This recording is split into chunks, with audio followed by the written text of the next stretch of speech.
Ok, c'est parti. Il est l'heure de commencer un nouvel épisode, de commencer ce 27e, si je ne dis pas de bêtises du coup. Et heureusement que j'ai regardé mon YouTube parce que avant, franchement, j'aurais appuyé sur record, j'aurais dit 28. Je sais pas pourquoi, j'étais persuadé qu'on était déjà à l'épisode 28, alors que bah pas du tout. Pas du tout en fait, on est vraiment à l'épisode 27, mais écoutez, c'est comme ça. Mon cerveau, des fois, il va pas tout seul, mais enfin bref. Ça va vous? Est-ce que ça va? Est-ce que vous avez passé une bonne semaine depuis la semaine dernière? Est-ce que tout s'est bien passé pour vous dans votre vie, dans votre quotidien? Est-ce que vous n'avez pas eu d'imprévu trop compliqué? Quoi que ce soit. Est-ce que tout s'est passé à merveille? Je l'espère en tout cas. Et j'espère aussi bien sûr que ça se passera dans le futur. Moi, pour le coup, cette semaine, depuis la semaine dernière, est-ce qu'il s'est passé énormément de trucs vraiment très très inhabituels? Pas vraiment, hein. Pas inhabituel pour le coup. J'ai pas fait grand chose de mon week-end, je l'avoue. Je l'avoue, j'ai pas fait grand chose de mon week-end. Non, ouais, j'ai pas fait grand chose de mon week-end et de ma semaine après, enfin le reste du début de la semaine et tout, bah ah bah quoique en fait, j'ai pas fait grand chose de mon week-end. C'était ce week-end-là ou c'est le week-end de la semaine dernière que j'ai eu ma répète de danse? Non, attendez. Si, c'était le week-end de la semaine dernière justement. Donc ce week-end-là que j'ai eu ma répète. Oh mon dieu, je suis en train de devenir complètement fou. C'est bien ça, hein? Je crois. Oui, bref. De toute façon, vous avez regardé le dernier épisode, normalement, oui, ça devait être la semaine dernière. Bref. Ouais, et à part ça, sinon, non, il s'est pas passé grand chose de si particulier que ça. Bah, du coup, forcément, j'ai eu une nouvelle fois mon entraînement de danse mardi. Encore une fois, il nous reste peu de temps. Enfin, peu de temps. Il nous reste pas vraiment peu de temps non plus parce qu'il nous reste quand même un mois et demi. Mais il nous reste un mois et demi, comme je le disais. Donc bon, un mois et demi, en vrai, ça peut paraître énorme, comme ça peut paraître en réalité très très court. Genre 2 semaines, ça passe super vite. Donc tu fais 2 semaines fois 2, fois 2, bon. Enfin fois 2, fois du coup 4.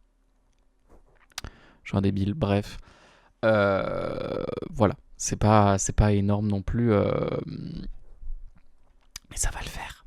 Ça va le faire pour le coup. On se met un peu la pression, on commence un petit peu à retravailler un peu tous les détails. Moi, ce qui me fait rire, c'est que justement, là, j'ai remarqué cette semaine, ma prof, elle a un peu l'habitude, enfin, genre, il y a eu pas mal de temps dans l'année où, genre, elle nous foutait un peu la pression, nous disant, genre, j'aimerais bien qu'on se bouge un peu et qu'on se concentre un peu plus et que, genre, vous sachiez absolument vos chorés et tout, etc., pour qu'on puisse avancer et tout.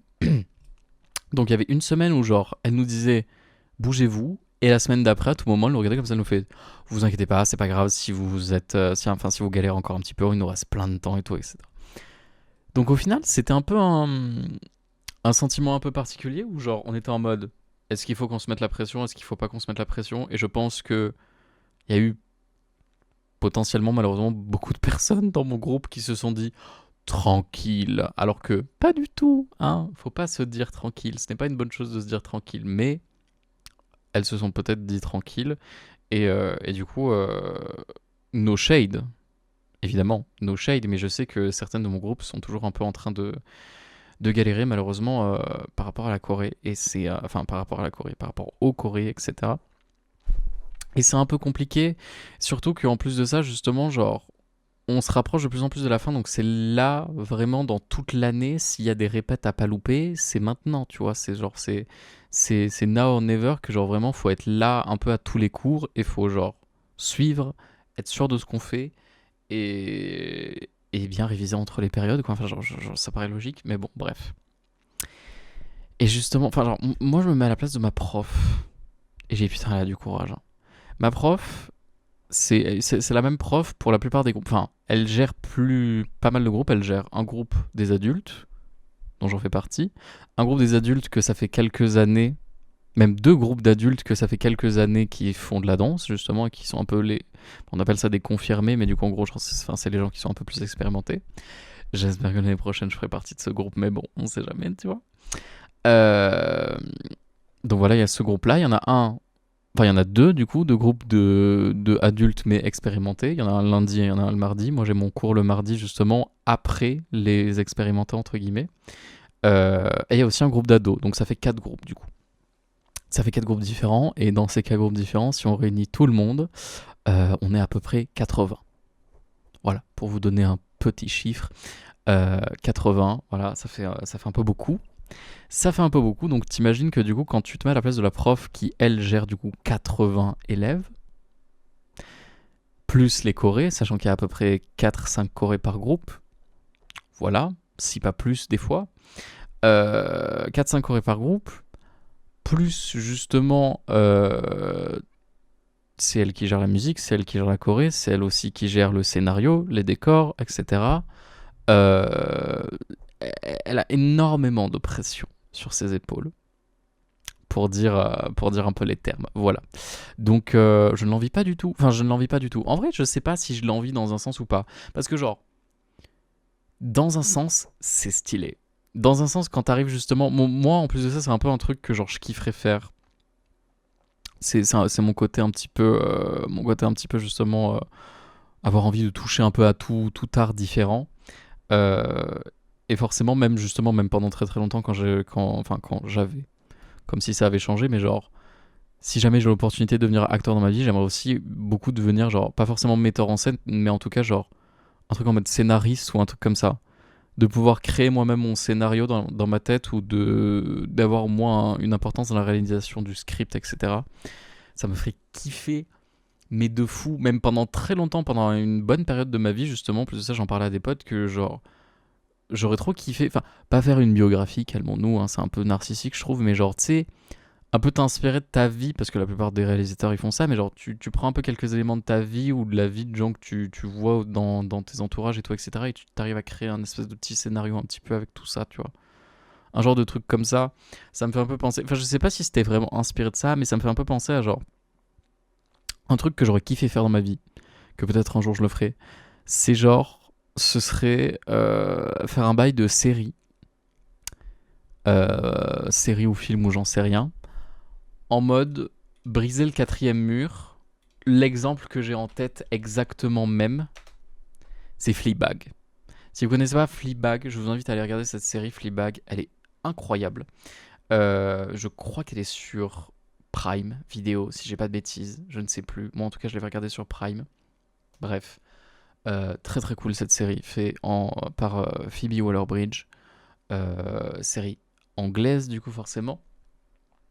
Créée par Phoebe Waller-Bridge, interprétée personnage principal de Fleabag, interprété par Phoebe Waller-Bridge forcément. Et de base, en gros, c'était inspiré d'une pièce de théâtre. C'est elle-même qui avait créé une espèce de pièce de théâtre autour de Fleabag, euh, qui un peu, genre, c'est un peu justement genre. Je sais pas si c'est inspiré de sa vie elle-même ou si juste, genre, c'est un personnage qu'elle a créé de toute pièce avec tout un scénario et tout, etc. Mais en gros, bref, dans la pièce de théâtre de base, justement, genre, c'est elle vraiment qui met en scène un petit peu tout ce qui se passe justement dans la vie du personnage, et du coup forcément elle joue elle-même le personnage, et il y a plein de fois où, vu que c'est une pièce de théâtre, il y a plein de fois où genre le scénario il se passe autour d'elle et tout, mais il y a plein de fois où genre elle va briser le quatrième mur du coup et justement parler au spectateur. Et forcément, vu que c'est une série, enfin vu que ça a été adapté en série par la suite, bah il va y avoir la même chose du coup avec la série, où il y a des moments où bah elle brise le quatrième mur, elle regarde la caméra. Et c'est ça qui rend le truc très très drôle. C'est ça que je trouve, genre vraiment, c'est le truc le plus drôle de la série. Parce que du coup, tu peux voir vraiment un personnage et ce qu'il pense et tout, etc. Et genre, tous les trucs qu'il peut cacher aux autres personnages, justement, mais t'arrives justement à percevoir ça sans même essayer de trop rentrer dans la tête du perso ou un truc comme ça. Et franchement, ça, je trouve que c'est trop cool. Je trouve que c'est super intéressant comme concept. Et tous les bails de briser le quatrième mur, moi franchement j'aime beaucoup les trucs comme ça.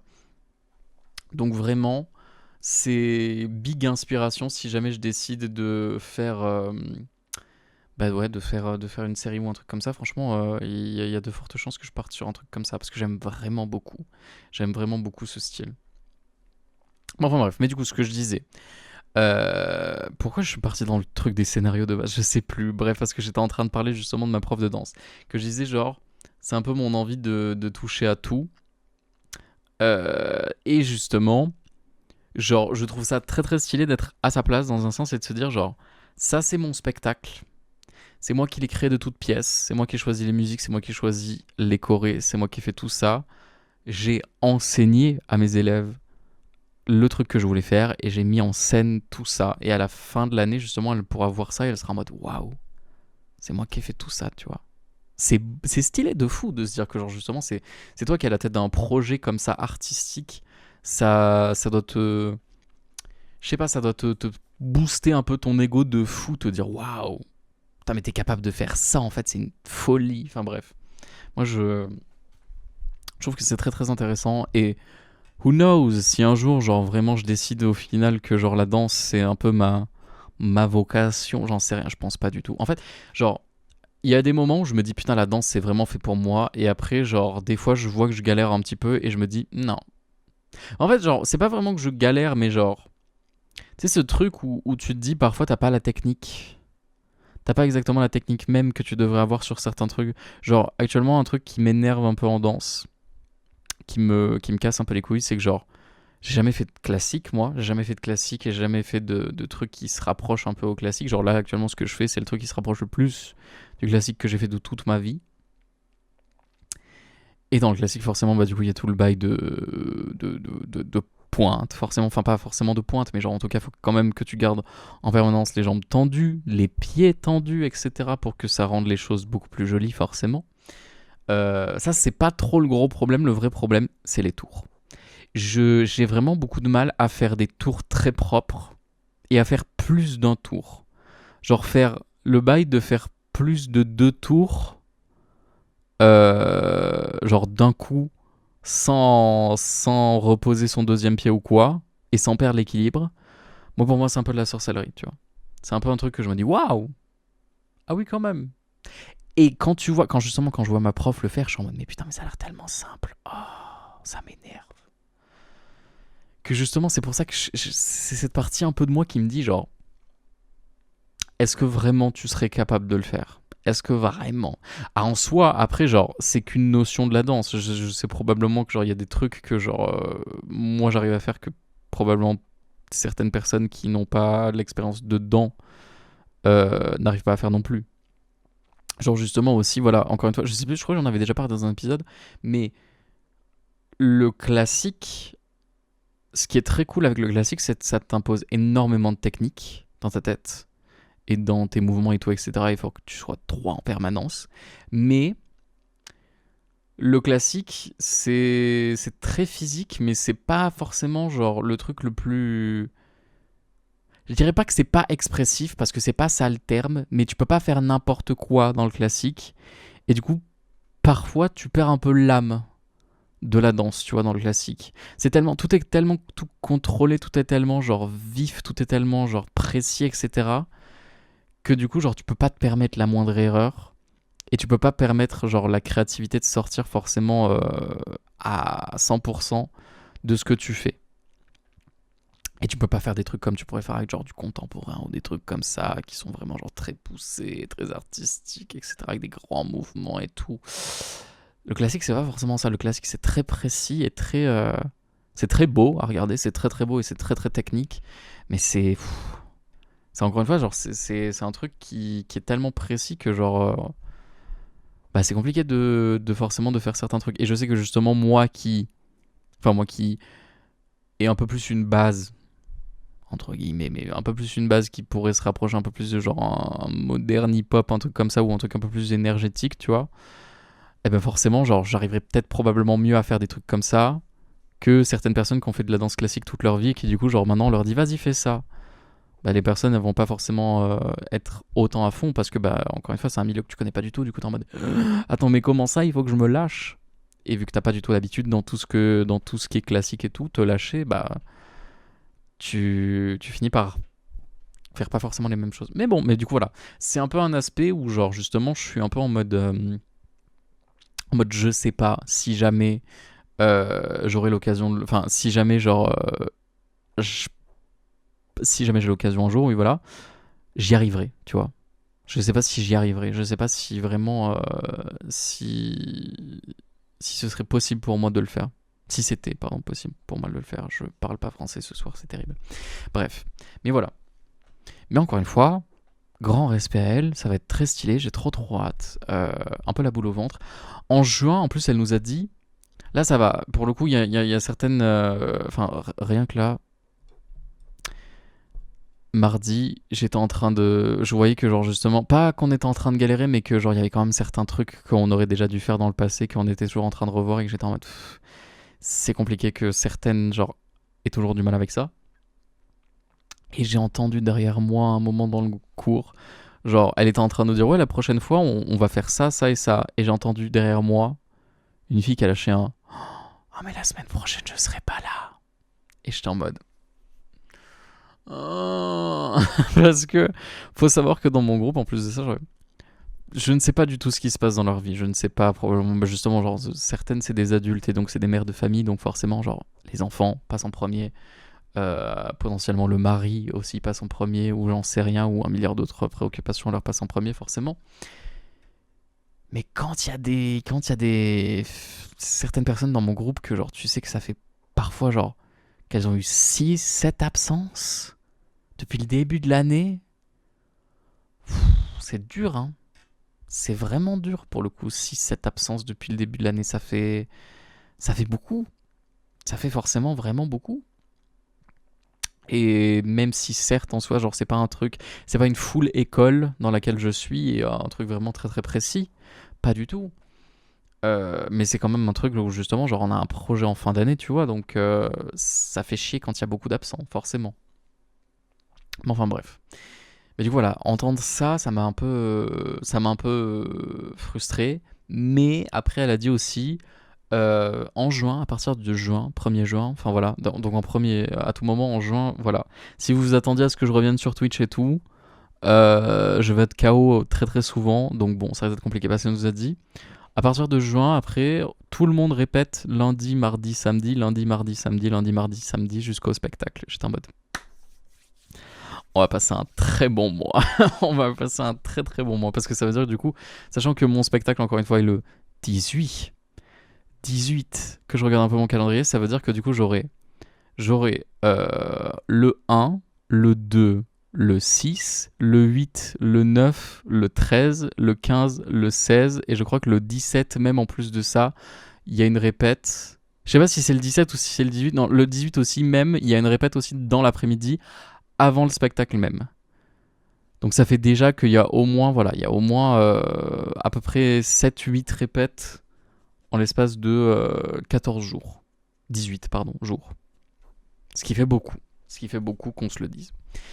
Mais justement, au moins, on sera au point pour le spectacle et ça va être très très cool. Et puis au moins, voilà, ça fait énormément de répètes en plus. Donc, si jamais certaines décident de s'absenter ou quoi, c'est pas très grave. Elles pourront possiblement rattraper au cours d'après ou j'en sais rien. Mais n'empêche, je suis quand même vachement fier de moi parce que là, actuellement, on est en mai. Et depuis septembre, donc depuis que j'ai recommencé, je n'ai loupé aucun cours. Je n'ai loupé 0 cours. J'ai toujours été là. Toujours.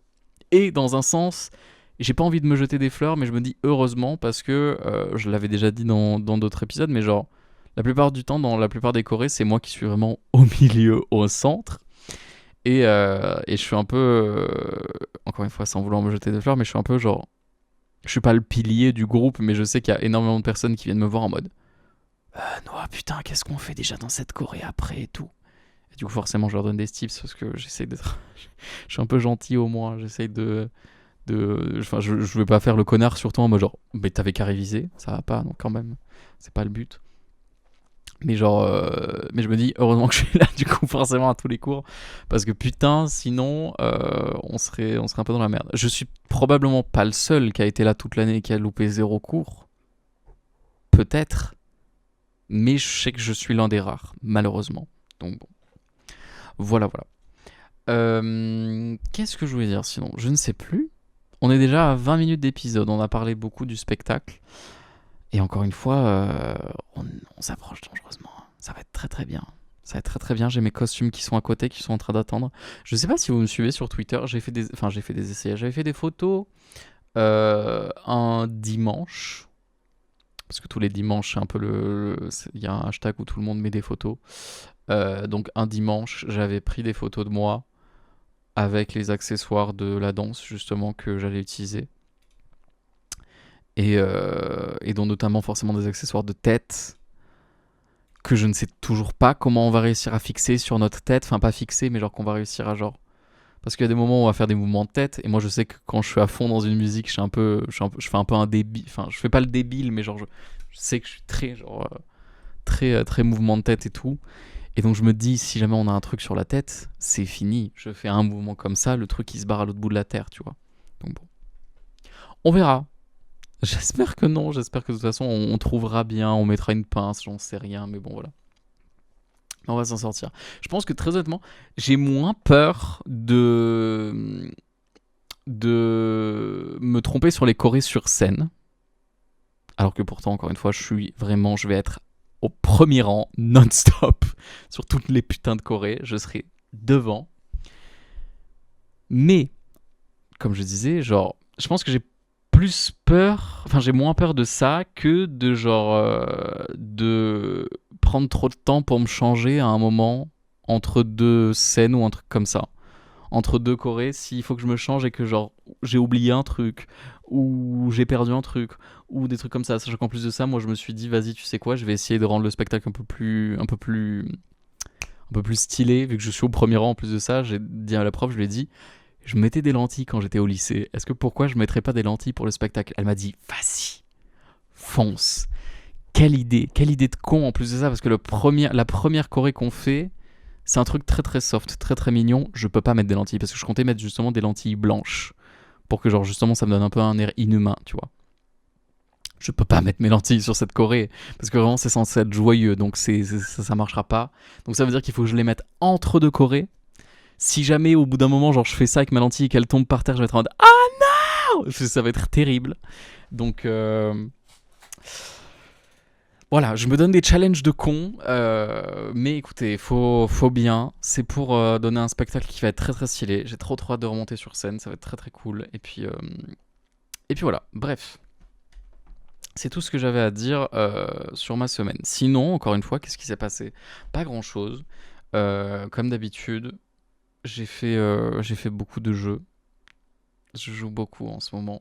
Un peu moins Overwatch. J'avoue qu'on est arrivé malheureusement au petit seuil de Overwatch où au plus je lance le jeu, au plus j'ai envie de sauter par la fenêtre. Et ça arrive. Ça arrive, voilà. C'est quelque chose qui arrive malheureusement très très souvent. Et je ne sais pas. Je ne sais pas si ça va s'estomper rapidement ou pas, mais je sais que justement là on a un pote avec qui on joue, qui n'était pas là cette semaine et la semaine d'avant aussi, parce qu'il était en plein dans ses examens, etc. Et du coup, forcément, on lui a dit, là sur Twitter, il avait posté un truc en mode genre, si vous êtes pas là, le jour où je reviens, je vais tirer la gueule. Et on était en mode, mais non, t'inquiète, on sera là et tout. Mais justement, vu qu'on était tous saoulés d'Overwatch et que lui, c'est un joueur d'Overwatch, on était en mode, tu sais quoi? On va laisser le jeu quelques jours. On va le poser sur le Teco, on lui dira coucou dans quelques jours, et le moment où tu reviendras, on retournera sur le jeu. Et en espérant que justement on se soit pas complètement saoulé du jeu entre temps, et qu'on crée un espèce de manque du jeu pour y retourner avec toi, plutôt que quand on lance avec lui, on se dise au bout de 3 games, j'ai plus envie de jouer. Voilà. Tu vois, on va éviter de recréer ce scénario une nouvelle fois. Mais enfin bref.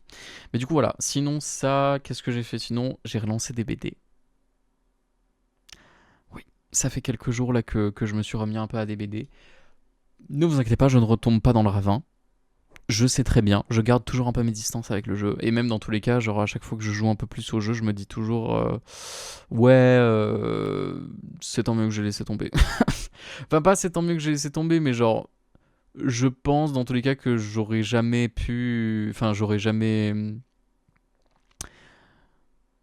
pu genre continuer éternellement à jouer au jeu sans me lasser du jeu ou en étant toujours autant à donf dans le jeu quoi. Parce que c'est encore une fois c'est compliqué hein, et c'est toujours un débat que j'ai eu avec le jeu. Le jeu il est trop casual pour ne pas être compétitif, enfin pour être compétitif, mais trop compétitif pour être casual aussi. Genre il y a des trucs qui sont trop balance et qui du coup rendent le jeu pas très fun et trop compétitif, mais en même temps il y a toujours des trucs un peu cons qui peuvent arriver en partie ou des trucs comme ça, ou avec des add-ons ou des trucs comme ça. Et du coup, genre, tu peux pas rendre ça balance. Et du coup, voilà, c'est plus compétitif. Enfin bref, encore une fois, trop de trucs dans ce sens-là. Et genre, c'est c'est compliqué. Et c'est pour ça que j'ai toujours autant la haine avec ce jeu. Mais du coup, voilà, c'est pour ça. J'y retourne un peu en ce moment parce que, bah voilà, il y a le nouveau pass. En plus de ça, il y a quelques nouveaux succès depuis la dernière fois que j'ai joué au jeu. Du coup, voilà, on farme un peu les quelques succès qu'on n'avait pas. C'est toujours sympa. Il y a le 2v8 aussi qui est sympa comme mode. Donc bon, j'y joue un peu de temps en temps avec des amis. Mais c'est tout. Voilà, on n'y retourne pas à fond. Je vous rassure, ce n'est pas prévu. Ce n'est pas prévu du tout. Et sinon j'ai relancé Fury aussi. Quel banger ce jeu. Oh mon dieu, mais Fury, les gars, jouez à Fury. Si vous ne connaissez pas Fury, je sais pas si j'en avais déjà parlé dans le podcast, je pense pas. Mais j'y avais déjà joué sur la chaîne. Sûrement, si vous allez fouiller un peu dans les vidéos anciennes ou des trucs comme ça, vous trouverez probablement une vidéo ou deux vidéos de moi qui joue à Fury. C'est un boss fight, enfin c'est un jeu boss fight, boss en série, etc. Hack and slash, bref, tout ce que vous voulez. Euh, où tu fais boss, bref, voilà, un boss en série. Les musiques dans ce jeu sont banger. C'est pour moi, c'est l'une des meilleures OST ever de jeux vidéo. Sans mentir. Sans mentir. Sachant qu'en plus de ça, beaucoup des musiques sont produites par The Toxic Avenger, qui est un Français, premièrement, en plus de ça, qui est un Français et qui qu'est-ce que je veux dire et qui fait des musiques très très cool, très très cool, dont la musique emblématique de ce jeu qui s'appelle Make This Right. C'est la musique du boss, je sais plus comment elle s'appelle, mais genre elle ressemble à un ange basiquement. C'est vraiment, si vous voyez Merci de Overwatch, ange dans Overwatch, c'est littéralement c'est le même perso. C'est une meuf ange avec des yeux bleus, des cheveux blonds, bref voilà. C'est juste qu'elle a une espèce d'arbalète, mais bon, bref. Voilà. Mais du coup, Make This Right, la musique, oh, c'est tellement banger. Oh là là, c'est banger comme musique, c'est incroyable. Bref, c'est très, c'est très électro, c'est pas de l'EDM non plus. Enfin, je pense pas qu'on pourrait considérer ça comme de l'EDM. Je sais pas exactement c'est quoi quel genre musical, mais c'est un truc très futuriste, en tout cas. Très très futuriste. Très synthwave, voilà. Présente globalement une inspiration synthwave, parce que je suis en train de regarder la page wiki du jeu. Synthwave très marqué, certains morceaux intégrant également des éléments d'autres genres de musique électronique comme du glitch, du break ou de la trap. Voilà, bref, basiquement c'est de l'électro, électro, synthwave et tout, etc. Et c'est très très cool. Très très très très cool. Vraiment pour le coup, la plupart des musiques de ce jeu, si pas toutes, elles sont banger sa mère. Et elles représentent tellement bien chaque boss. C'est incroyable. Bref. Et les mécaniques du jeu aussi sont très très satisfaisantes. Et c'est un jeu un peu à speedrun dans un sens. Un peu à speedrun, un peu aussi en mode genre, vu que c'est très court à faire comme jeu, c'est très facile de terminer le jeu en 2 heures, même pas. C'est un jeu où tu le refais 40 fois forcément. Et c'est un jeu aussi où t'essayes de plus en plus de faire le moins d'erreurs possible, de te faire le moins touché possible, de faire le moins de bêtises possible. C'est de l'apprentissage par cœur en fur et à mesure. Et moi j'aime beaucoup. Moi j'aime vraiment beaucoup. J'ai pas joué à énormément de jeux comme ça, mais Fury, je sais pas pourquoi il m'avait marqué à l'époque. C'est fait par des Français en plus de ça. Attention, attention, quand même. Fait par des Français, il faut représenter. Mais ouais, j'ai pas eu énormément de jeux comme ça. Et Fury, je l'avais testé. Je suis en mode, oh mon dieu, ce jeu il est banger. Et j'y ai rejoué. Et bah voilà, le jeu, encore une fois, comme j'ai dit, ça peut se terminer très très vite en 2 heures, un truc comme ça. Et j'ai déjà à peu près 30 heures sur le jeu. Donc bon, ça veut dire ce que ça veut dire. Et encore, je trouve que 30 heures, en vrai, pour le coup, ça fait pas des masses. J'aurais pu plus y jouer que ça. Mais enfin bref. Mais voilà. Sinon, ouais, j'ai refait quelques games de Deadlock, j'ai refait quelques games de Apex. D'ailleurs, Apex va y avoir un nouveau perso. Enfin, ça fait 3 ans qu'il n'y a pas eu de nouveau perso sur ce jeu, j'ai l'impression. Et là, d'un seul coup, ils se disent, tiens, en fait, si on faisait renaître un peu notre jeu en remettant des personnages et tout. Moi, je dis oui. Hein, je dis on fonce. En plus, le personnage, il a l'air sympa, donc bon, écoutez, je le testerai, je vous dirai ma review. Et puis voilà. Et c'est tout. Sinon, pas de news à niveau vidéo gaming à ce niveau-là. Enfin, news niveau vidéo gaming. Maintenant, on va passer dans les vraies news des vrais sujets que j'ai marqués. Et dans les vraies news vidéo gaming, justement, qu'on rentre dans le tas, il y a eu le tweet du siècle. Le tweet du siècle qui n'est autre que... Je ne sais pas si vous l'avez vu. Il va potentiellement y avoir, les gars, un deuxième Alien Isolation. Je crois qu'on n'est pas prêt. Je crois que personne n'est prêt. Le tweet a fait 7 millions de vues depuis le 26. OMG. Juste une vidéo de 25 secondes qui en soi, en plus de ça, ne montre pas grand-chose. Juste des trucs dans le noir où genre à un moment on voit... Merde, en plus de ça, vous avez eu le son, je crois. Bref. À un moment, on voit un téléphone, forcément le téléphone de la sauvegarde qu'on connaît tous de Alien Isolation. Ça, et juste quelques autres trucs vite fait.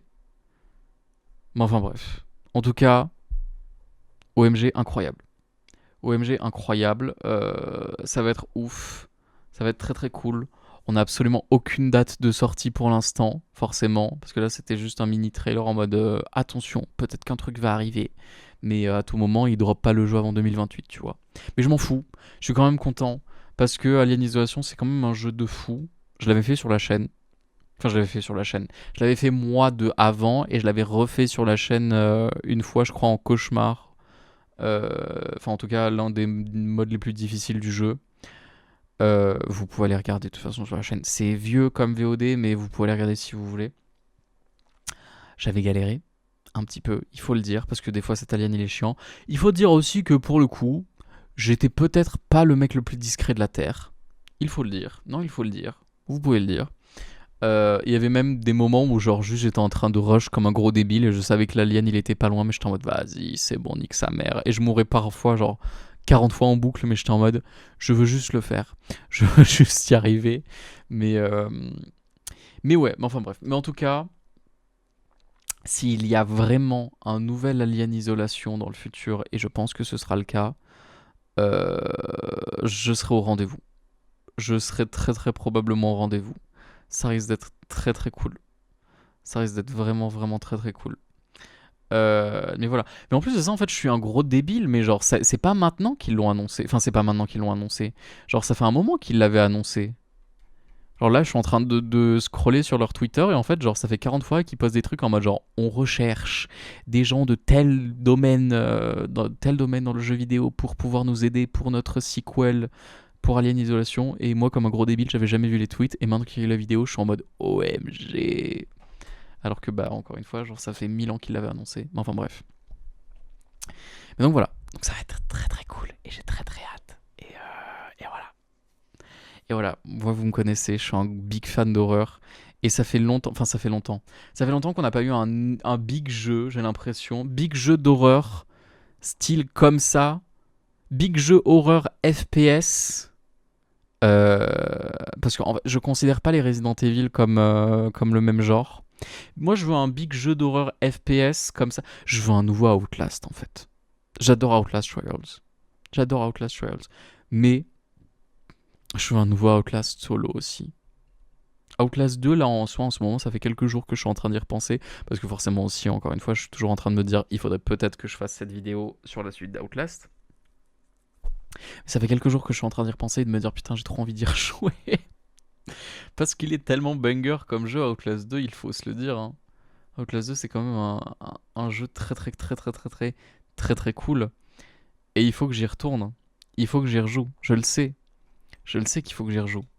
Mais, ouais, mais encore une fois, genre, il nous faut un nouveau jeu comme ça. Donnez-nous un nouveau Outlast ou un nouveau truc comme ça.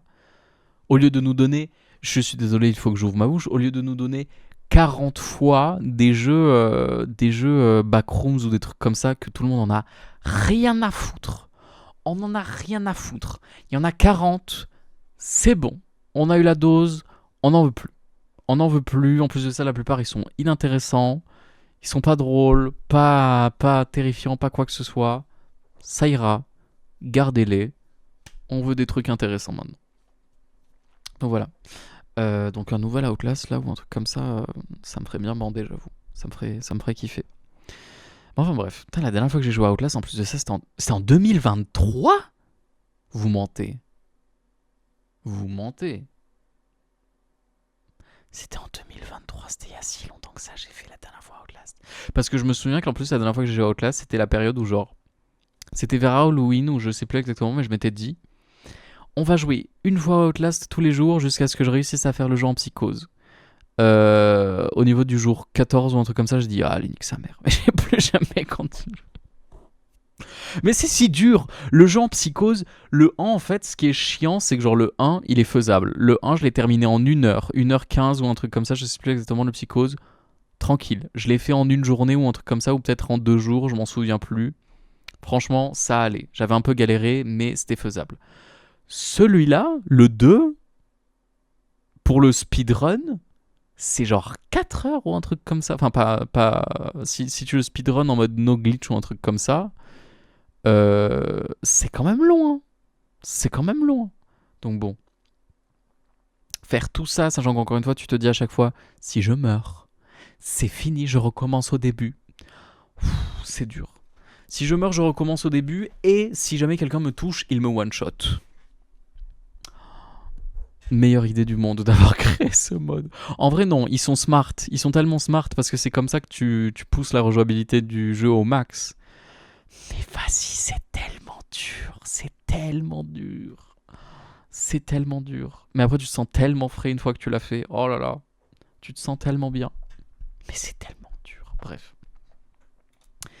Qu'est-ce que je voulais dire sinon à part ça? Voilà, je reprends mon petit cal-note. Rentrons dans le vif du sujet. Je suis retombé récemment. On va partir. Non, on va faire un sujet un peu plus casse-couille, que j'ai besoin de passer un petit coup de gueule avant de tomber sur des sujets un peu plus rigolos. On va faire même 2 sujets casse-gueule et après on passera sur des trucs un peu mignons et ensuite recommandations de l'épisode. Le truc casse-couille. Alors, vous connaissez le concept du népotisme? Vous connaissez le concept du népotisme? Vous connaissez ce que c'est ou pas? Non, juste qu'on se le rappelle un petit peu. Le népotisme, pour redonner la définition de Wikipédia, bien évidemment, du népotisme, comme ça au moins on est tous d'accord de ce que c'est. Le népotisme, c'est l'abus qu'une personne en place fait de son influence en sa faveur de sa famille, de ses amis. Autrement dit aussi, donnez-moi une autre truc, parce que bon, bref, voilà. Népotisme est la tendance de certains supérieurs ecclésiastiques, évêques et papes, et par extension de certains dirigeants d'autres institutions, à favoriser l'ascension des membres de leur famille, ou plus généralement de leur cercle rapproché, dans la hiérarchie qu'ils dirigent, au détriment des processus de sélection ordinaire basés sur le mérite. C'est le principe des monarchies héréditaires et d'un certain nombre de dictatures. Par extension, le terme désigne une tendance à accorder des avantages à des relations, des amis proches, voire à des membres d'un groupe d'origine ethnique ou religieux commun, indépendamment de leur qualité. Il est alors synonyme de favoritisme ou de copinage. Voilà, basiquement.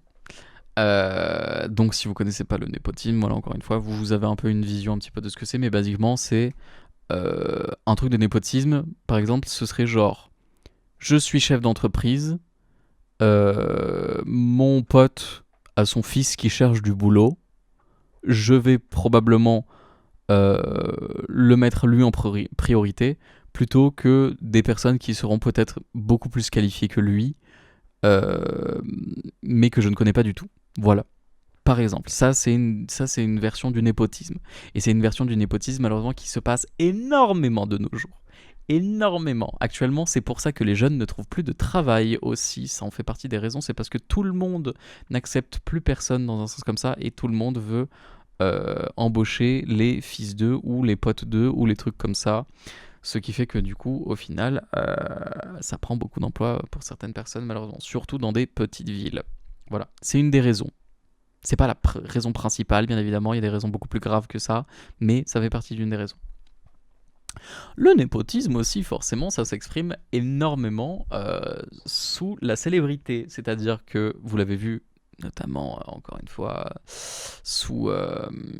Enfin, grâce à certains artistes, acteurs, etc., réalisateurs, tout ce que vous voulez, des gens qui sont en tout cas très haut placés dans le milieu du show business, même des chanteurs et tout. Euh, Disons que voilà, leurs enfants, leurs frères, familles, etc., vont reach ces milieux beaucoup plus facilement que des personnes lambda normales qui veulent absolument percer dans l'industrie. Ce qui explique étonnamment pourquoi, par exemple, je ne suis pas en train de dire que forcément ces personnes-là sont des personnes très peu talentueuses ou quoi que ce soit. Je ne suis pas du tout, je suis pas le juge de quoi que ce soit. Hein, ce n'est pas le but. Mais ça explique par exemple que genre la fille de Cindy Crawford, si j'ai pas bêtise, Cindy Crawford, c'est... Attends, Cindy Crawford? Oui, voilà, la fille de Cindy Crawford, qui n'est autre que Kaya Gerber, est maintenant une actrice, et vous la retrouvez dans pas mal de films, séries, etc. C'est aussi une mannequin, éventuellement, mais bon, voilà, bref. Par exemple, pour en citer. Sinon, bien sûr, il y a la fille de Monica Bellucci et de Vincent Cassel. Je crois qu'elle s'appelle Deva Cassel, si je ne dis pas bêtise. Elle aussi, forcément, elle est devenue mannequin, probablement dû au népotisme. Mais des noms comme ça, on pourrait en citer des milliers, mais des milliers, énormément, en perte de vue. Dont, notamment, notre très chère TikTokeuse préférée nationale, qui n'est autre que la TikTokeuse que vous connaissez probablement sur le nom de Mila. Mila, M-Y-L-A. Voilà, vous la connaissez probablement, vous l'avez probablement déjà vue, vous avez probablement déjà entendu un de ses sons ou un truc comme ça. C'était elle qui avait fait la musique que tout le monde était en train d'écouter sur TikTok. Là, attendez, je suis en train de réécouter comment elle s'appelle. La musique, elle s'appelle... Attends, elle s'appelle comment? Il y a You Broke My Heart. Heart, je vais y arriver. You broke my heart, heart. C'est elle qui avait fait cette musique, je crois, si j'ai pas de bêtises. Ou en tout cas, elle a utilisé un sample. Mais bref, en tout cas, cette musique a buzzé de fou. Et c'était elle qui l'avait chantée. Voilà. Sinon, je crois que c'est la musique qui s'appelle Under the Same Moon. Ouais, voilà, je crois que c'est celle-là. Où il y a un petit passage à l'intérieur de la musique avec. Ça fait. C'est très féerique et tout, etc. Enfin bref, vous l'avez sûrement écouté sur TikTok. Voilà, voilà. Enfin bref. Et elle, justement, a fait un petit TikTok récemment où justement il y avait quelqu'un qui l'avait accusé d'être une Nepo Baby. Et elle était en mode What the fuck, mais les gars, comment ça vous êtes en train de me prendre pour une Nepo Baby alors que je ne le suis pas du tout? Mila. À d'autres encore une fois. Parce qu'elle est en train de dire que justement, elle n'a pas du tout... Enfin, elle a eu son succès, genre, uniquement... C'est ce qu'elle avait dit directement un peu dans ses TikTok, elle avait dit uniquement grâce à son travail et tout, etc. Ce que je ne dis pas le contraire. Je ne dis pas du tout que, genre, elle n'a pas bossé ou quoi que ce soit pour faire ce qu'elle fait. Bah regardez, pour le coup, genre elle fait quand même pas mal de musique récemment. Même elle charbonne sur les TikTok pour essayer d'avoir une présence sur les réseaux et tout. Pour le coup, grand respect, props to her et tout, etc. Enfin bref, elle est à donf là-dessus et c'est tant mieux. Mais ce que j'en viens, c'est que genre justement, j'avais vu des TikTok justement qui étaient en train de répondre à ça et ça m'a donné pas mal d'informations justement sur cette personne, notamment sur le fait que genre, tiens c'est bizarre mais c'est une meuf qui fait de la musique et genre bon bah forcément du coup elle fait de la musique depuis qu'elle est toute petite. Il me semble qu'elle a fait qu'elle a fait du lyrique depuis qu'elle est genre depuis qu'à tout moment elle a 6 ans ou un truc comme ça. Enfin bref voilà. Notamment parce que genre son père, si j'ai pas bêtise, je sais pas si c'est en tout cas c'est un musicien. Je sais pas si c'est un chef d'orchestre ou si c'est genre un mec ou peut-être un pianiste ou j'en sais rien, mais en tout cas c'est quand même un mec genre, c'est pas un mec qui pèse, mais quand même il pèse un petit peu dans le game de la musique, étonnamment. Et aussi, si je ne dis pas non plus d'autres bêtises, sa mère, enfin non, non, la mère justement de son père, ou en tout cas, enfin bref, sa grand-mère en tout cas, c'est une meuf, je sais plus exactement c'est quoi son nom, mais c'est une meuf qui en tout cas, genre, pèse aussi dans le milieu de la musique. Je sais plus exactement, mais je sais que genre c'est une meuf qui perce énormément dans le milieu de la musique. Ah putain, j'ai plus son nom. Isabella Boulker, voilà. Qui est une compositrice de fou et tout, etc. Enfin bref, genre je sais plus exactement qu'est-ce qu'elle a composé, mais quand même, genre, encore une fois, c'est un nom qui pèse un petit peu dans le milieu de la musique. Une nouvelle fois. Et donc, dire que tu as percé uniquement, uniquement, grâce à ton pur travail dans ce milieu-là de la musique, euh, juste grâce à toi-même, c'est factuellement faux. C'est factuellement faux et il faut le dire. Non, il faut le dire. C'est ok. C'est ok. Juste reconnais. Reconnais que ce n'est pas vrai. Parce que tu ne vas pas me dire qu'on a tous eu la chance, en tant que genre justement que moi-même je suis pas encore artiste, mais peut-être qu'un jour je décide de le devenir justement, genre c'était dans mes potentiels projets. Mais je pense à de nombreux artistes que je vois sur les réseaux ou même que je connais ou des trucs comme ça qui veulent se lancer dans la musique et qui n'ont étonnamment pas eu la même chance de faire les chants, enfin de faire des cours lyriques depuis qu'elle est toute petite. Sans déconner, arrête, mais non. Tu vas me dire que du coup, pas tout le monde est d'un milieu entre guillemets aisé comme ça et pas tout le monde a le droit de faire de la musique par la procuration de ses parents entre guillemets, tu vois. Ah bon? Non, sans déconner. Parce que moi, sinon, justement, voilà, si j'avais eu des parents qui, encore une fois, étaient à donf dans la musique et que c'était quelque chose que j'avais envie de faire depuis que j'étais tout petit, parce que la musique, ça a toujours été un peu partie de ma vie. Pendant très longtemps, je m'étais toujours dit, ce serait trop stylé d'être chanteur, mais pendant très très longtemps, je me suis dit, je chante pas forcément super bien, je n'y arriverai pas, tu vois. Mais ça a quand même été toujours un peu dans un coin de ma tête que j'étais en mode, ah putain, voilà. Et notamment aussi, faisant partie d'une famille de 5 enfants, coucou, c'est moi, je n'ai pas eu forcément l'occasion d'avoir la chance de faire des activités quand j'étais petit. Parce que quand tu es, encore une fois, le petit dernier d'une famille de 5 enfants, et que ton père part au travail le matin très très tôt et qu'il rentre très très tard le soir parce qu'il est maçon, donc littéralement il fait ça toute la journée, et que ta mère est obligée d'être mère au foyer parce qu'avec 5 enfants à la maison, elle n'a pas forcément tout le time de faire tout ça, tu vois.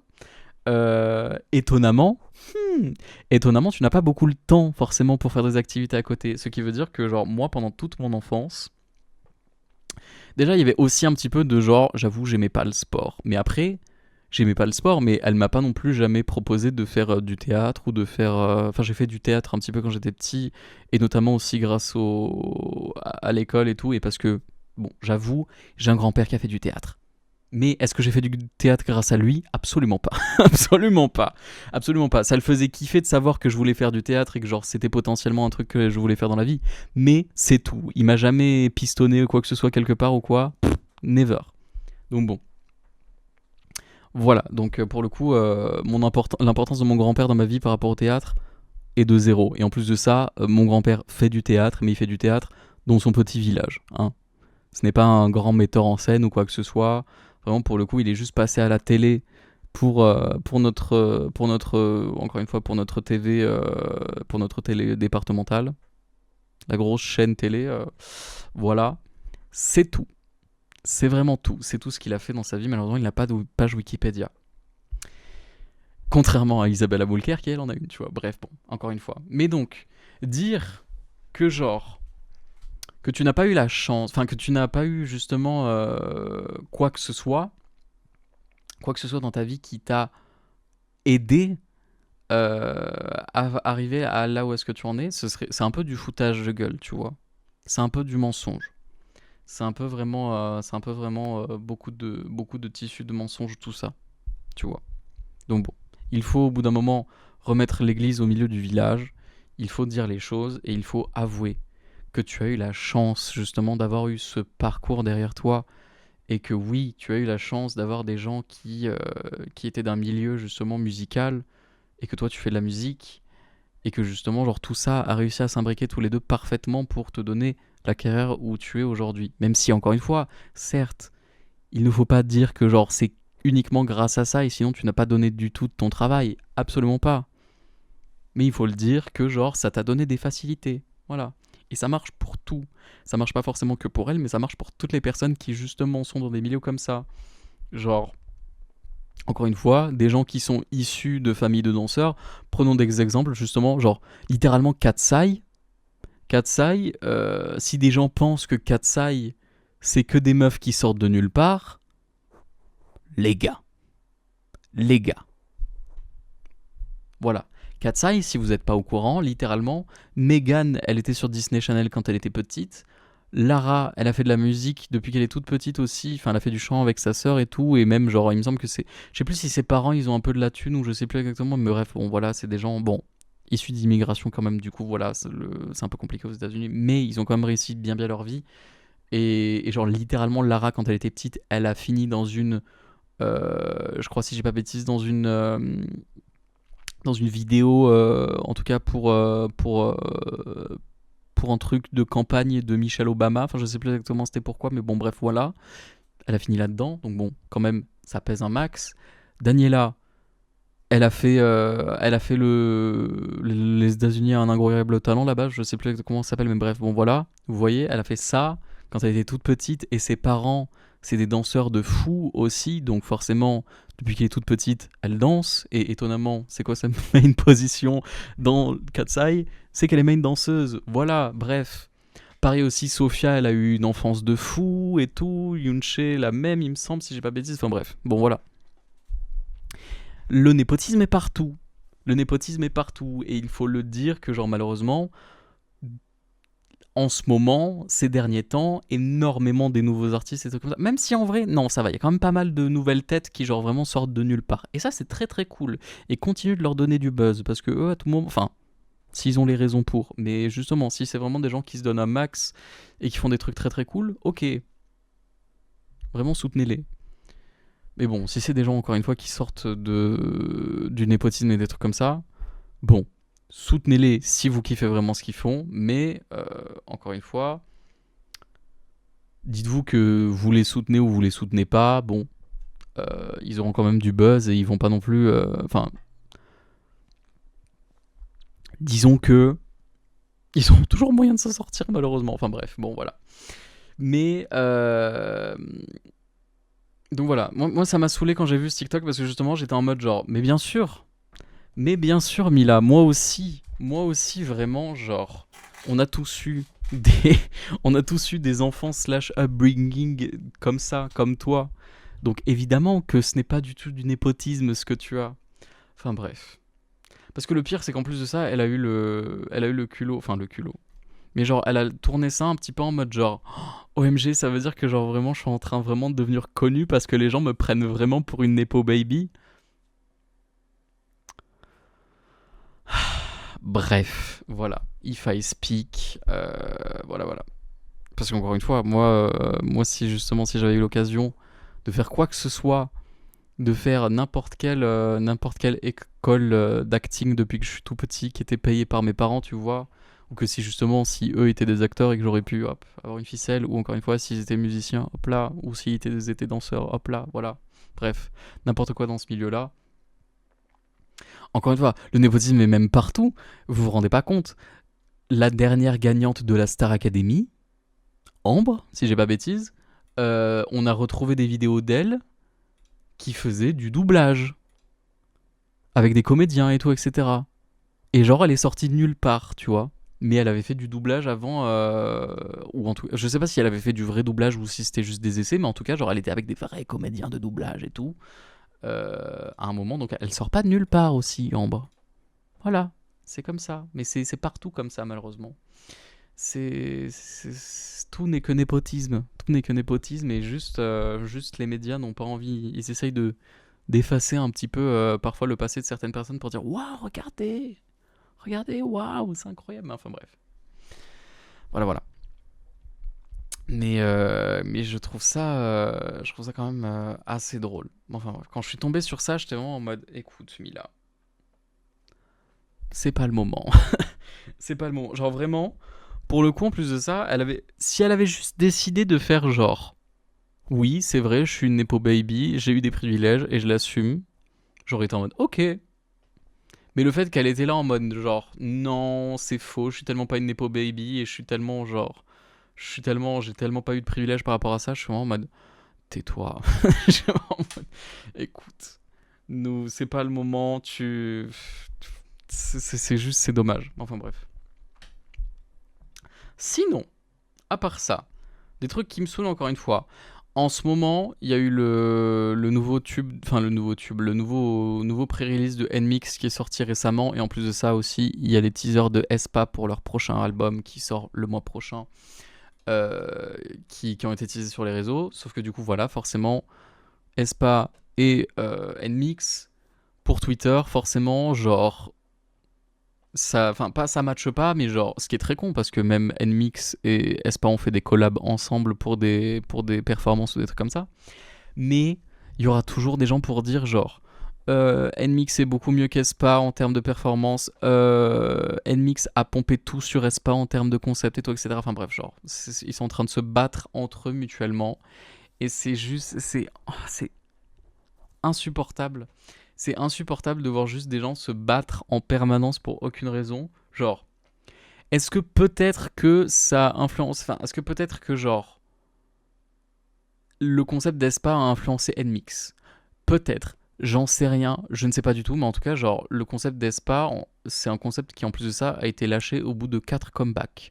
Au bout de 4 comebacks, tu sais pas pourquoi, genre, ils ont décidé de faire un tournant de fou avec tout le projet et tout, voilà.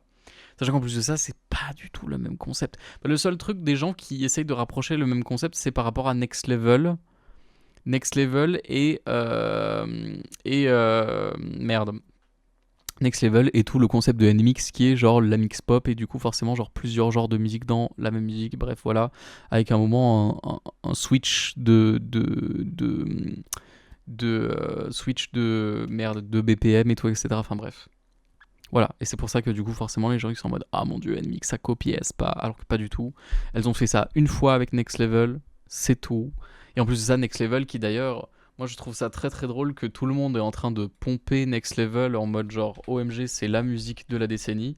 Sachant que Next Level, les gars, je vous le rappelle, mais c'est même pas une musique de aespa de base.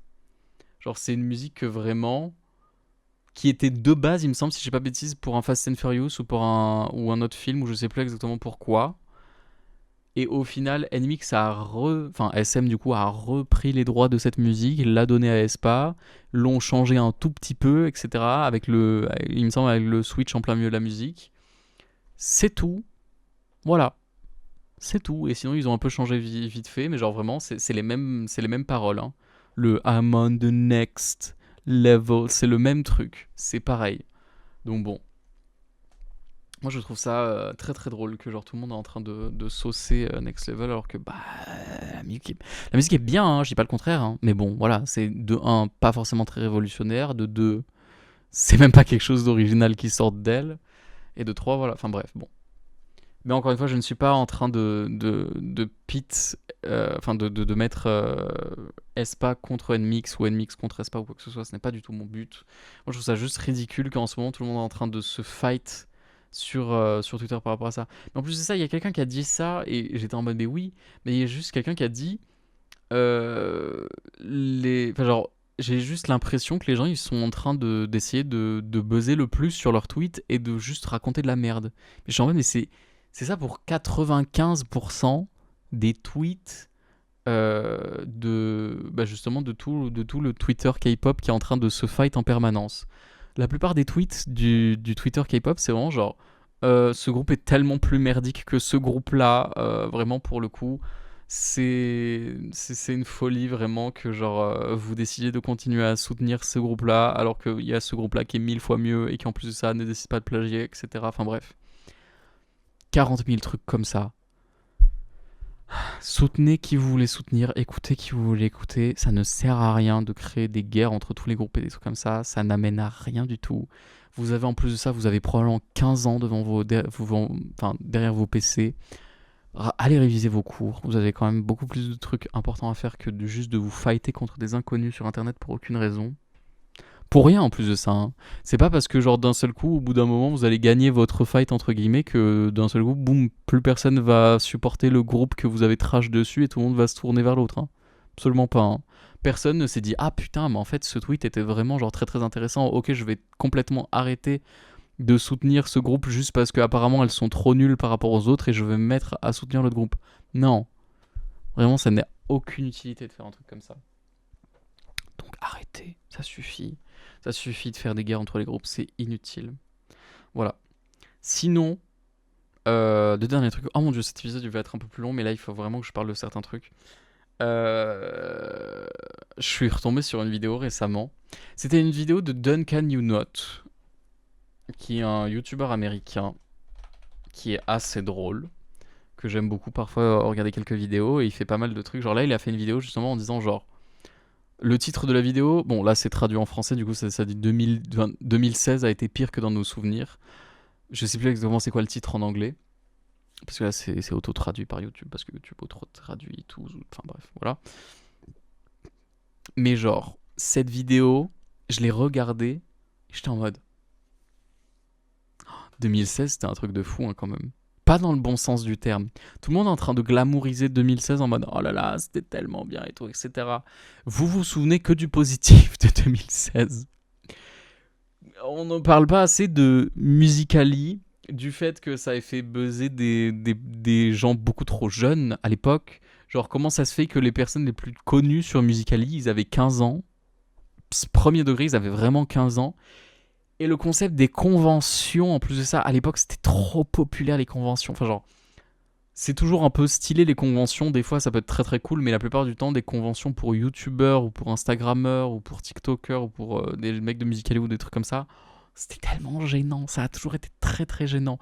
Là, vraiment, genre, il y avait des bails où, genre, il y avait des ados de 13 ans qui faisaient la queue pendant, genre, probablement 1 heure, ou des trucs comme ça, même parfois plus, pour juste aller devant un mec qui est un peu connu sur Musical.ly ou des trucs comme ça, leur faire le plus gros câlin de la Terre. Tu ne connais pas cette personne. Hein. Le plus gros câlin de la Terre. Faire parfois même des photos où genre, oulala, je te fais un bisou sur la joue, ou des trucs comme ça. Genre, vous êtes des fous. Hein. Genre, la relation parasociale que vous étiez en train de créer avec ces personnes, vous êtes complètement malade. Actuellement, genre, il y a des gens, encore une fois, je vois toujours des gens qui ont des maxi relations parasociales sur les réseaux.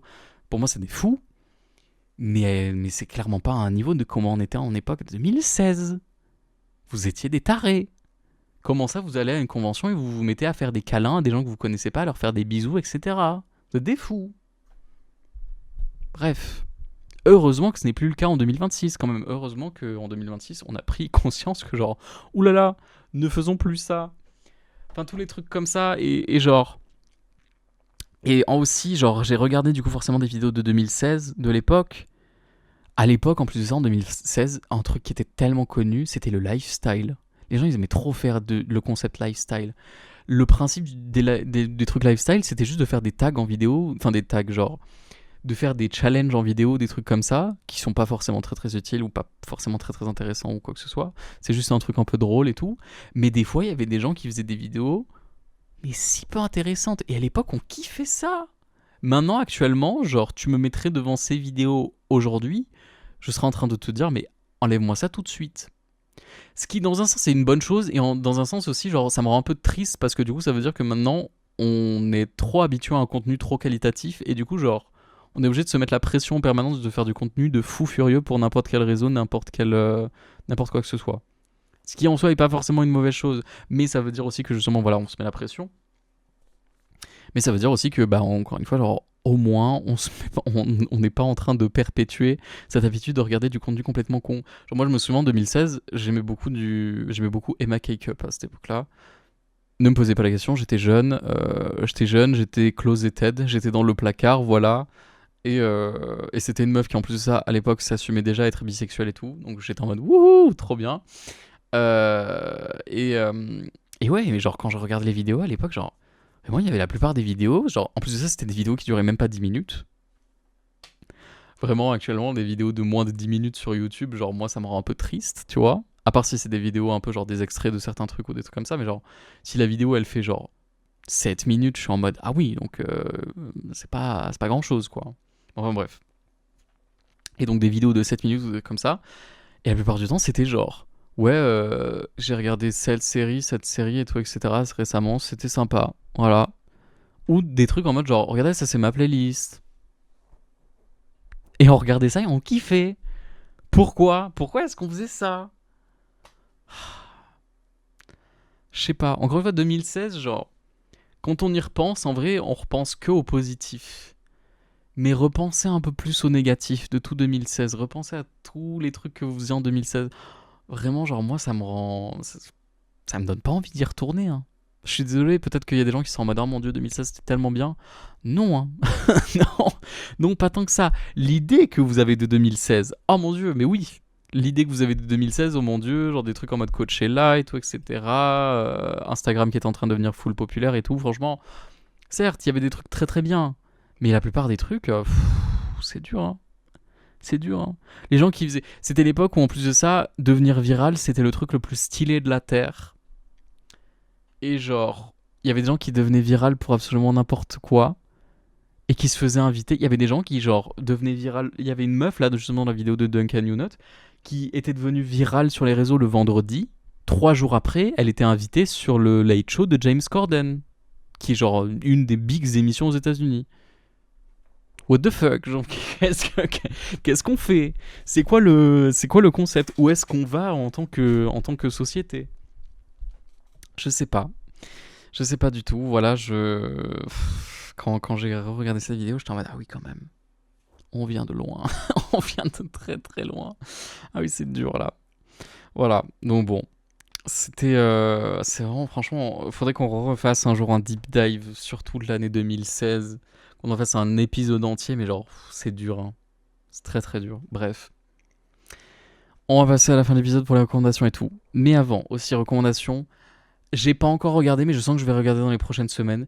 Je suis en train de commencer une espèce d'obsession avec Avatar, le dernier maître de l'air. De Last Airbender, du coup, en anglais. Je suis en train de développer une espèce d'obsession. Je suis pas du tout fan d'animé ou quoi que ce soit de base.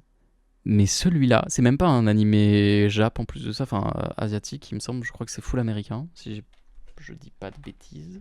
Mais c'est inspiré en tout cas forcément de tout ça. Mais, mais ouais, oui, oui, oui, c'est américain pour le coup. Mais je regarde de plus en plus d'extraits et tout qui arrivent dans ma For You page sur TikTok et tout, et je suis en mode ça a l'air trop bien. Ça a l'air vraiment trop trop bien. Donc écoutez, il y a de fortes chances que je m'y mette, il y a de fortes chances que je me mette à regarder tout ça. Et si je me mets à regarder tout ça, il y a de très fortes chances que je finisse par en parler dans très peu de temps dans le podcast. Et je sens que. En fait, voilà, je pense que genre il y a eu une très longue période où genre je voulais pas le regarder. Et maintenant que je vais me mettre à le regarder, je pense que genre ça va devenir une énorme obsession pour moi. Ça va devenir une très très grosse obsession pour moi. Et c'est pas forcément une bonne chose. C'est pas forcément une bonne chose. Je vais devenir complètement taré. Donc soyez prêts. Voilà, soyez prêts. Je vous avertis déjà d'ici là. Sinon, vraie recommandation musicale comme on fait toutes les semaines. Il y a du coup le nouveau son de NMIX qui est sorti qui s'appelle Crescendo. C'est pas le comeback officiel, le vrai comeback officiel il est dans 10 jours, le 11 mai du coup, avec Heavy Serenade qui va être incroyable. Mais là pour l'instant on a eu Crescendo justement. Et OMG, masterpiece. Vraiment quand je dis masterpiece, c'est masterpiece. Je vous invite absolument à aller regarder le MV sur YouTube qui est incroyable. Mais la musique est tellement bien. La musique est tellement bien. Le refrain avec les silences et tout, etc. en plein milieu du refrain, ça rend tout genre tellement, tellement bien et tellement, tellement beau et tellement genre, oh. La première fois que j'ai écouté la musique, j'étais en mode, oh mon dieu, qu'est-ce que c'est? Et la deuxième fois, j'étais en mode, oh, je me suis senti voler, tu vois, genre le vrai truc de vraiment, genre, t'écoutes une musique et t'es en mode, oh yes, et tu t'envoles. C'était ma réaction pendant que j'étais en train d'écouter Crescendo. C'est trop bien. La musique est trop bien. Je vous invite absolument à aller écouter ça. Vous ratez un truc de fou. Très très cool. Très très très très cool. Je suis jamais déçu de toute façon avec NMix. Moi, pour le coup, la plupart du temps, je suis absolument pas déçu. Là, ça n'a pas du tout changé. C'est toujours autant incroyable. J'aime vraiment, mais vraiment, vraiment beaucoup. Crescendo est très très sympathique. Je l'écoute en boucle. Vraiment, sans mentir, je l'écoute au moins 5 fois par jour depuis qu'elle est sortie. Et elle est sortie le 28. On est le premier. Voilà. Donc bon, c'est pour vous dire à quel point la musique est vraiment très très cool. J'ai trop hâte du coup de ce comeback. Je sais que Loud avait été teasé dans le teaser justement de l'album. Ça va être très très cool comme musique aussi, mais j'ai très très hâte d'écouter Viscerenade en tout cas. Je sens que ça va être big banger.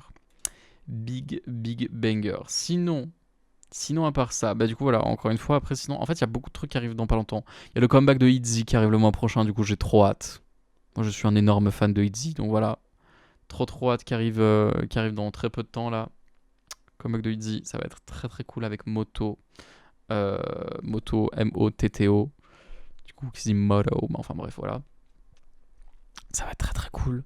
Le comeback d'Espa, du coup, forcément, qui arrive en fin de mois. Il y a eu aussi, je crois, je sais plus si c'est la semaine dernière ou si c'est cette semaine, mais il me semble que c'était cette semaine, du coup. Il y a eu Celebrate de NMIX, que je raconte, de Le Seraphim qui est sorti. Celebration, pardon. Je ne sais pas. Oh mon dieu. Je vous ai assourdi en plus de ça avec la musique, je m'attendais pas. Je m'attendais pas. Pardon. Je m'attendais pas du tout à ce que le Spotify il soit actif sur mon truc de podcast. Bah voilà. Du coup voilà. Vous vous dites le début de la musique ça commence comme ça. C'est de l'EDM, de l'Euro Dance Music. Parce que Hybe en ce moment est dans une full phase EDM. On a eu Pinky Up, on a eu Celebration, on a eu It's Me là avec Ailith. Je suis pas forcément un max Ailith parce que c'est pas forcément mon genre de musique de fou. Et là, en plus de ça, ouais, le It's Me, je sais pas. Genre, c'est sympa. J'aime bien le fait que genre elles changent un petit peu de ce qu'elles font de base, mais bof. Et là, Celebration de Le Seraphim, en fait, genre, il y a un truc dans la musique où genre, je l'ai écouté vraiment, genre les trois premières fois, j'étais en mode, ok, il y a un truc. Et au plus je l'écoutais, au plus j'étais en mode, oh, c'est de la merde. Enfin non, pas c'est de la merde, mais genre, à chaque fois, tu sais le truc de genre, au plus t'écoutes une musique, au plus elle te grow on you, tu vois, genre au plus t'es en mode, j'aime vraiment bien en fait ce qui se passe. Et ben là c'est l'inverse. Là c'était au plus j'écoutais, au plus j'étais en mode, oh mon dieu, c'est tellement vide. C'est tellement vide parce que le refrain pour le coup, vraiment la plupart de, si vous trouvez que dans Pinky Up elle disait beaucoup Pinky Up, vous n'êtes pas prêt pour Celebration, je pense. Parce que time to celebrate, oh, je crois qu'elles le font 40 fois dans la musique. Premier degré, elles doivent le faire au moins minimum 10 fois, je pense, dans une musique qui fait 2 minutes 30. C'est long, c'est tellement long. Il y a si peu de paroles dans la musique, c'est plat.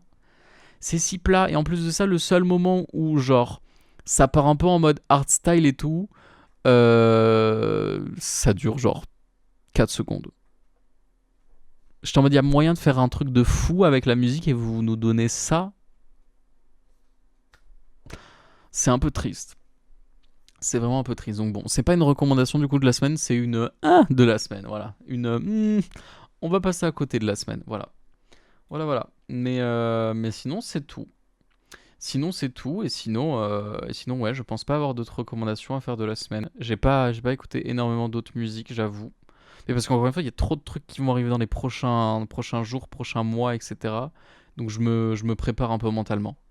Je me prépare mentalement à pouvoir enregistrer toutes les informations et tout. Et ça va être cool. Ça va être très très cool. Voilà. Enfin bref. Sur ce. Ah, sinon aussi un autre truc, un dernier truc, mais c'est pas vraiment une musique officielle. Mais la chaîne Lone Wolf. Lone, Wolf comme un loup.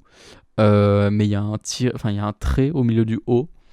C'est un mec qui fait des remixes et tout, etc. Enfin, qui fait de la prod musicale. Et il a fait un remix de Fantasize de Ariana Grande.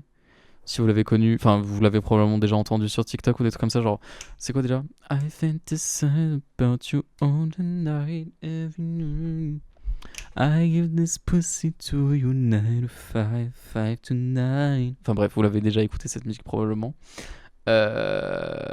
Mentally, physically weak. Enfin bref, vous l'avez sûrement écouté celle-là. Euh, il a fait un remix de cette musique justement en mode un peu plus hyper pop, un peu plus hyper pop en mode genre si justement cette musique a été dans Brat de Charlie XCX. Et le son il tue sa mère. Donc je vous invite à aller écouter ça. Pour le coup, je l'ai réécouté quelques fois là ces derniers jours. J'ai vraiment beaucoup aimé. J'ai vraiment beaucoup aimé.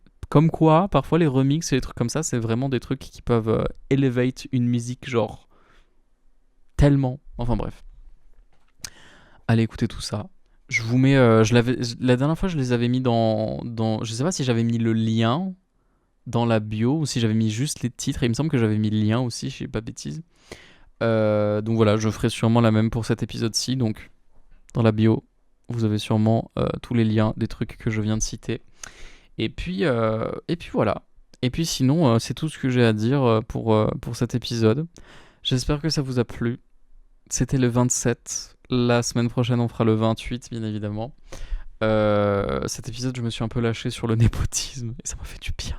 Ça m'a fait du bien parce que putain, c'est quelque chose de très très très très casse-couille, disons ça. Voilà, c'est quelque chose qui m'énerve particulièrement. Enfin bref. Sur ce, je vous fais des bisous. N'hésitez pas à mettre un petit pouce bleu, à me le dire dans les commentaires si ça vous a plu encore une fois, et à vous abonner, activer la cloche de notification pour voir les prochains épisodes qui arriveront encore une fois toutes les semaines et les prochaines vidéos qui arrivent. On ne sait pas quand est-ce qu'elles arrivent, mais elles arrivent, vous inquiétez pas, elles arrivent. Bref, je vous fais des bisous, prenez soin de vous, passez une bonne semaine, et on se dit à la semaine prochaine pour se refaire la prochaine update. Voilà, prenez soin de vous, des gros bisous. Et demain j'ai un pique-nique moi qui m'attend, et ça va être très très cool. Voilà, bref. Des bisous, des bisous. Salut, à la semaine prochaine la team. Bisous, salut, salut.